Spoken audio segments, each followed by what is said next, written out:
गुरुर्ब्रह्मा गुरुर्विष्णु गुरुर्देवो महेश्वर गुरु साक्षात् परं ब्रह्म तस्मै श्री गुरुवे नमः।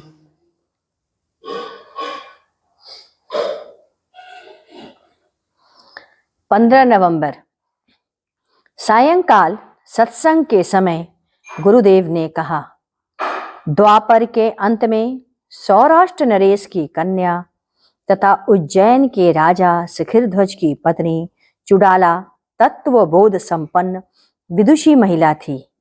उन्होंने अपने पति से कहा, राजन, संसार के नाना तत्व के भ्रम में पड़ा मनुष्य शांति लाभ नहीं कर सकता। इसीलिए मैं कौन हूं, जगत की उत्पत्ति कैसे हुई, सत्यता क्या है, इसे आपको जानना है। सर्वस्व का त्याग का ही आश्रय लीजिए।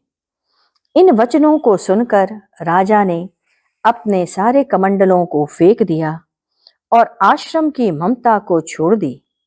और रानी ने कहा, आपने जिन वस्तुओं का त्याग किया है उसमें आपका तो कुछ भी नहीं है, वे तो प्रकृति से निर्मित वस्तुएं हैं। राजा अपना शरीर छोड़ने को तैयार हुए। तब रानी ने कहा, राजन, यह शरीर भी आपका नहीं है। आपको यह भ्रम है कि यह शरीर आपका है। चुड़ाला ने कहा, यह मेरा है, यह मेरा है, यह अहंकार ही तो आपका है। इस अहंकार को आप छोड़ दें। अहम भाव के त्याग के बाद ही आपको सर्वस्व त्याग पूर्ण होता है। त्याग और तपस्या हिंदू धर्म के प्राण हैं। हमारे यहाँ व्यक्ति की महानता का मापदंड त्याग और बलिदान ही स्वीकार किया गया है। पुनः गुरुदेव ने कहा, उस लीलामय की इस विश्व लीला का तात्पर्य ही है अनादि काल से माया मोहित त्रिताप तप्त जीव उस दयाधाम आनंद सागर को प्राप्त कर ले। ज्ञान के लिए आवश्यक है प्राणी के मन में संसार के समस्त भोगों से वैराग्य हो। इस देह में हड्डी, मज्जा, मांस और रक्त आदि अपवित्र वस्तुओं को छोड़कर और तो कुछ है ही नहीं। ऐसे घृणित देह में आसक्त होकर प्राणी नाना प्रकार के अनर्थों को करता है। परिणाम यह होता है कि बड़े ही कष्ट के साथ उसकी मृत्यु होती है। मृत्यु के पश्चात यमदूत उसे नाना प्रकार की भीषण यातनाएं देते हैं। अनेक नरकों में वह सहस्त्रों वर्ष तक कष्ट को भोगता है। कदाचित भगवान की कृपा से ही इस लोक में मनुष्य योनि में वह आ पाता है। यहाँ भी गर्भ में दुख ही दुख है। बाल्याकाल पराधीनता और विवशता के कष्टों से भरा है। युवा अवस्था में काम और क्रोधादि विकार मनुष्य को अंधा बना देता है। वृद्धा अवस्था तो मोहग्रस्त, रोगग्रस्त, उपेक्षाग्रस्त दुख रूप है ही।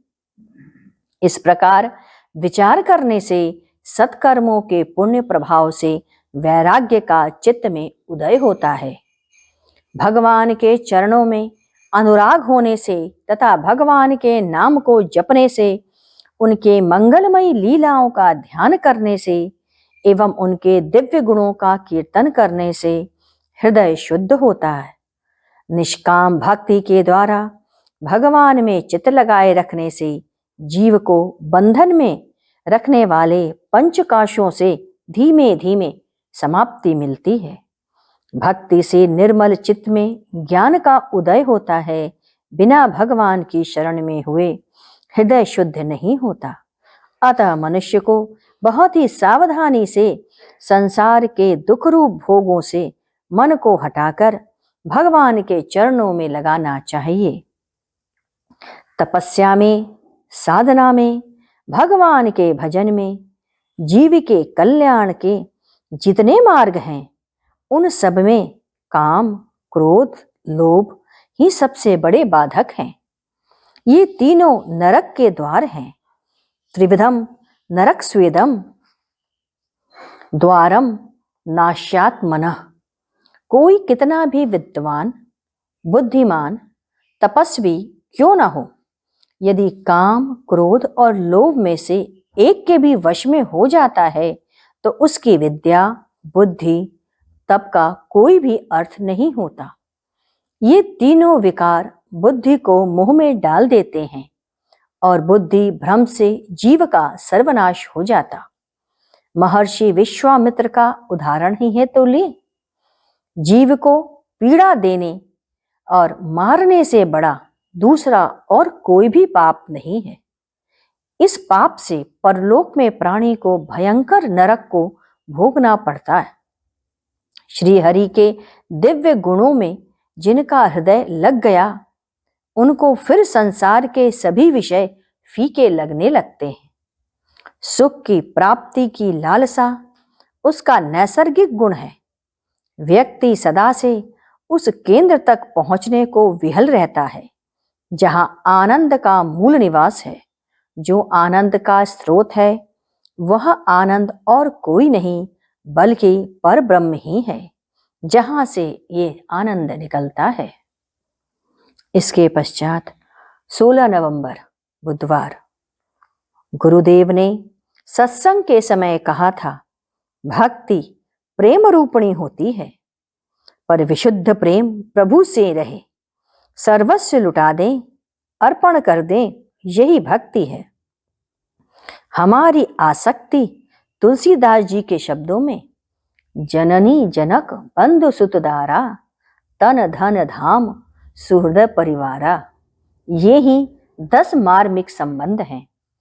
भगवान की भक्ति की और संसार के प्रपंचिक विषयों में लगा रहा तो यह व्यभिचारिक भक्ति हो जाएगी। भक्ति भीतर और बाहर दोनों से होनी चाहिए, परंतु दूसरों के प्रदर्शन हेतु नहीं होनी चाहिए। गुरुदेव ने कहा, साधना ऐसी होती है कि प्रारंभ होता है अल्पोहम से और जब नाश होता है तभी पूर्णोहम ऐसा ज्ञान प्राप्त करो। जैसे घट माने घड़ा में भी आकाश है, बाहर भी आकाश, घड़ा के फूट जाने पर बृहद आकाश में वह मिल गया। एक बात जान लीजिए, अपरोक्षानुभूति में भी कहा गया है, सर्वो अपि व्यवहारस्तु ब्रह्मणा किंचये जने अज्ञानानां विजयांति मृददेवम घटादिकम। मनुष्य के द्वारा जितना व्यवहार होता है वह ब्रह्म की ही सत्ता से होता है। ब्रह्म बिना कोई व्यवहार हो ही नहीं सकता। रेडियो बोलता है तो उसके पीछे बिजली की शक्ति है, उसके बगैर वह जड़ है। वैसे ही सर्वेंद्रियों के द्वारा जो कुछ भी व्यवहार होता है उसके पीछे चेतन आत्मा या चित्त की होने वाली शक्ति है। जब ध्यान शुद्ध हो जाता है तब वह विषय रहित हो जाएगा। साथ ही साथ यह आप से अंदर से दूर हो जाएगा। अंदर से जब रहित होगा तभी आप उसे बाहर से रहित हो पाएंगे। जैसे देखने वाला नहीं रहने से दिखाने वाला नहीं, सुनने वाला न होने से शब्द नहीं, उस स्थिति में ना दुख है ना सुख है, ना मूढ़ता है न दृष्टा है न दृश्य है, केवल शुद्ध परमात्मा ही रह जाता है। आइए हम लोग गुरु कीर्तन करते हैं। ओम गुरु गुरुदेव गुरु जय गुरुदेव। ओम गुरु ओम गुरुदेव जय गुरुदेव।